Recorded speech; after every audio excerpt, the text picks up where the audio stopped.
Kalau kita lihat selama saya hampir 2 bulan di sini itu setoran per minggunya itu sepertinya kalau seperti ini terus kayaknya nanti akan agak sulit tercapai ya.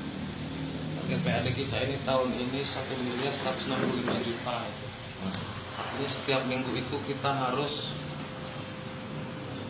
bisa mengumpulkan 23 juta paling tidak kalau sampai Desember itu dari Januari. Nanti survei ini nanti nggak hanya di ini saja, hanya 9 titik ini saja. Setelah ini nanti berlanjut ke titik-titik yang lain di semua titik parkir di kota metro. Untuk melihat potensi real. Iya, melihat potensi realnya. Tuh.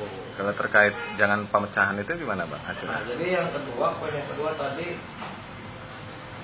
ini kan aspirasinya bertolak belakang. Ini yang tugas parkir yang lama merasa keberatan dengan pemecahan itu. Sementara petugas parkir yang baru juga jelas dong keberatan kalau dia langsung dicabut begitu saja SK-nya. Nanti kita lihat kalau memang nanti mereka sanggup memenuhi target setoran yang ditetapkan setelah adanya survei ini, nanti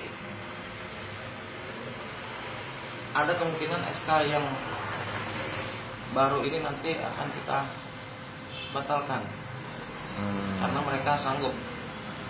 Tapi seandainya mereka tidak sanggup dengan target setoran yang ditetapkan nanti yang baru nanti setelah hasil survei, kemungkinan tetap kita lanjutkan, tetap berlaku SK baru ini. Yang pemecahan lahan parkir. Iya betul. Gitu. Kalau 9 titik itu pun berapa Bang? Beragam, jadi potensi setiap titik parkir itu berbeda. 9 titik shopping itu berapa? Kalau yang tahun lalu di shopping berapa sih targetnya? Enggak di shopping, kalau per titik saya nggak hafal ya, tapi kalau globalnya Tahun lalu itu di kota metro ini targetnya dari parkir ini sekitar 900-an lebih, 930 atau 970. terrealisasi itu? Tidak terrealisasi, saya tanyakan seperti itu. Nggak sampai 900? Nggak sampai 700-an kayaknya. Jadi tahun kemarin tidak tercapai, tetap dinaikkan. Nah, itu